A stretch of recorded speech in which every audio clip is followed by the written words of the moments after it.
एक मुल्क है, उसका अजीब कानून है। कानून क्या है? वहां के लोग जो बादशाह बनाते हैं उनका नियम अलग है, दस्तूर अलग है। कैसे?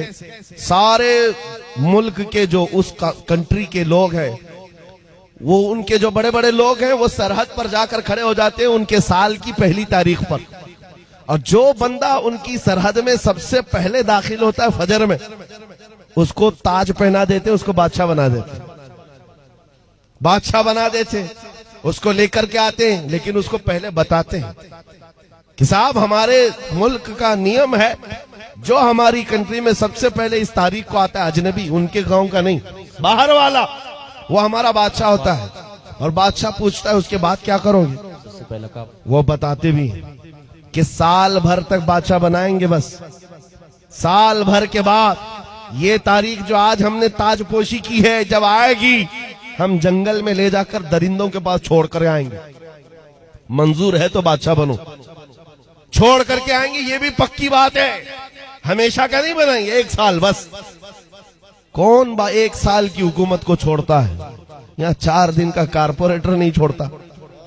मुल्क की हुकूमत किसी को मिल रही हो तो लोग आते थे और एक साल ऐश करते थे। और ये कौम, ये जो मुल्क है, यहाँ के बड़े लोग साल खत्म होते ही उसको उठाकर ले जाते और एक भयानक जंगल में छोड़ करके आते, जहां पहले वाले बादशाहों को भी जानवर खा गए, वो दरिंदों के हवाले हो जाता था।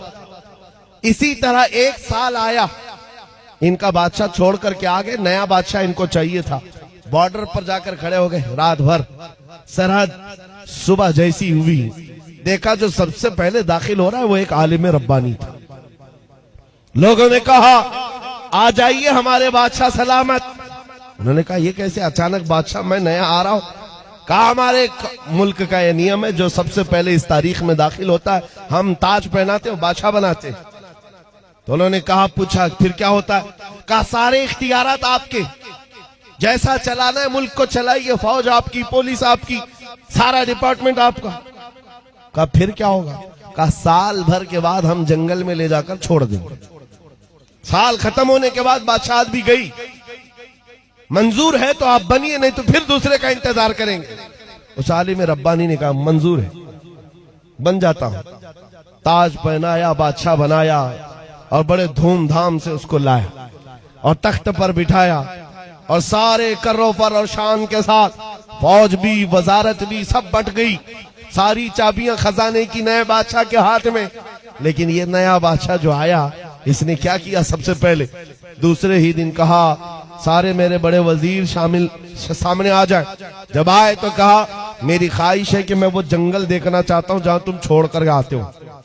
साल भर के बाद जहां छोड़ करके आते हो वो जंगल मुझे पहले दिखाओ। बादशाह की ख्वाहिश है, एहतराम करना है, जो बादशाह कहेगा उस पर अमल करना है।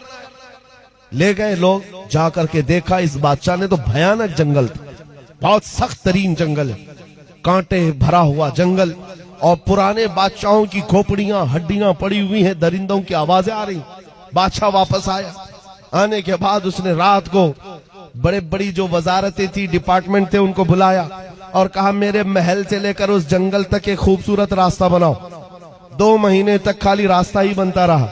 और जब खूबसूरत रास्ता बन गया तो फिर बादशाह ने बुलाया वजीरों को, कहा उस जंगल में जितने कांटे के झाड़ियां हैं सबको खत्म करो, जितनी हड्डियां पड़ी हैं सबको निकालो। 2 महीने तक वो भी सफाई करता रहा। उसके बाद फिर 4 महीने गुजर गए तो बादशाह ने कहा यहाँ पर फूलों के दरख्त उगाए जाएं, खुशबूदार पौधे बसाए जाएं, और वो भी कर दिए गए। फिर बादशाह ने कहा मेरी ख्वाहिश है कि यहाँ एक अच्छा महल बनाया जाए। अच्छा महल, वो भी 2 महीने में महल भी तैयार।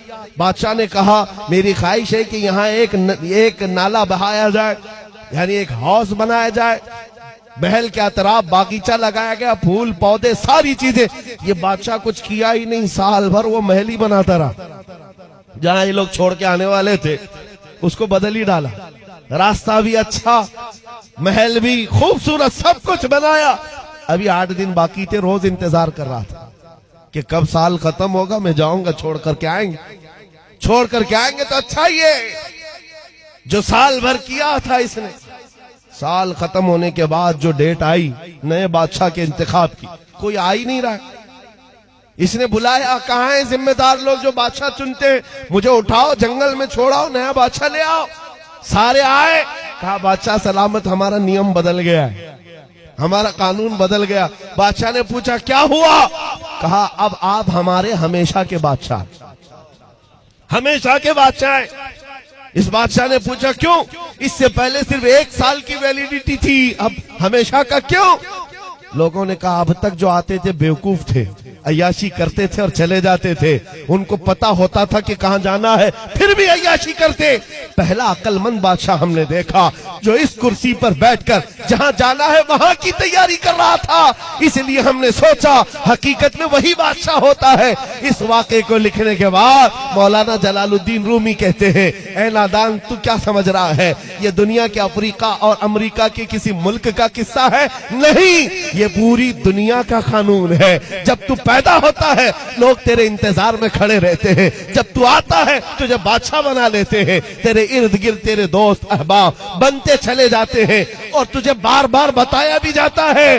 चंद दिनों के बाद तुझे कंधे पर उठाकर उस कब्रिस्तान में छोड़ दिया जाएगा जहां हड्डियां पड़ी हैं पुराने लोगों की, जहां कांटे की झाड़ियां भी हैं। ये सब चीजें सुनाई जाती हैं और उसके बाद जब तेरा इंतकाल होता है ये लोग तेरी बादशाहत खत्म करके ले जाते हैं और छोड़ आते हैं, फिर नए बच्चे का इंतजार करते हैं। मौलाना रोम फरमाते हैं लेकिन इस रूए जमीन पर कुछ अक्लमंद बादशाह ऐसे भी आते हैं जो बादशाह बनकर जीते तो है लेकिन जब तक कुर्सी पर बैठे होते हैं वो अपने दुरूद सलाम से, अपने नमाज आमाल से, अपने जिक्र अस्कार से उस बाकी जाने वाली सरजमीन को तैयार कर रहे होते हैं और तैयार इतना कर चुके होते हैं कि कौम इनके इंतकाल के बाद इनको उठाकर दफन तो करती है, 800 साल गुजर जाए तब भी कौम कहती है राजा तो हमारा ख्वाजा ही। सुभान अल्लाह, सुभान अल्लाह, मरहबा, सुभान अल्लाह। कौम कहती है कि नहीं कहती है? राजा तो हमारा अक्लमंद बादशाह जिसने जिंदगी में बैठकर इश्क़ रसूल पिलाया और आखिरत की तैयारियां की हैं, उसी को बादशाह बनाया जाता है।